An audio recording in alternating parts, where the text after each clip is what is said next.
Fashion is something that I think is absolutely vital to our ability to relate to each other, to understand who we are as people. It's something that we can change every day. We can really think about who we are and our moods and our context of the place that we are in. It's also a way to find other people that we want to connect to. So the signals that we give out to the world help us to relate to other people. It helps us to decide our culture and our society. So it's a really, really important mark of who we are. It's also something that is seen as very frivolous, and it's something that you see in the newspapers, etc., and it's something that's about celebrity. But fundamentally, it's about how we express ourselves.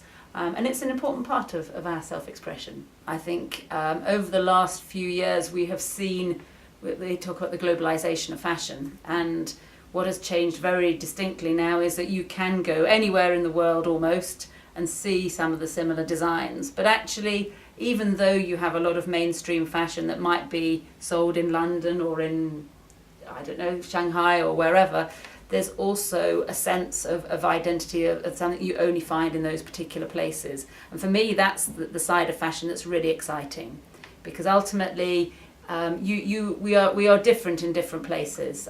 Even the same person goes to another place and they want to wear different things because they want to fit into a different culture.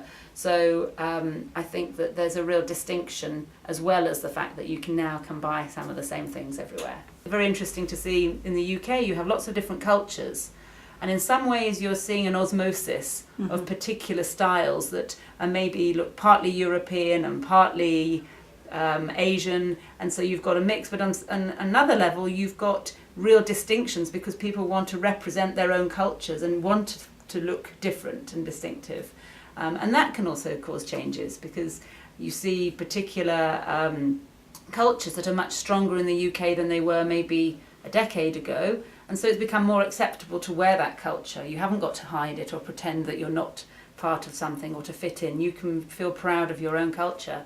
Some people come to Britain and then change their code because they're in Britain, and because Britain is a place where it's quite free thinking. So somebody might be in one culture and feel they cannot wear something, and then they come to Britain and they can wear something because they feel as if there's a lot more variety, and they can be a little bit more bold and a bit more outrageous. The fact that London actually is a lot of different cultures living beside each other, and instead of it becoming something that looks very similar, you've got lots of distinctive cultures together, and in some ways they mix, and in some ways they remain distinctive. And I think that is really the incredible nature of particularly London. London is very different from some of the other parts of the UK.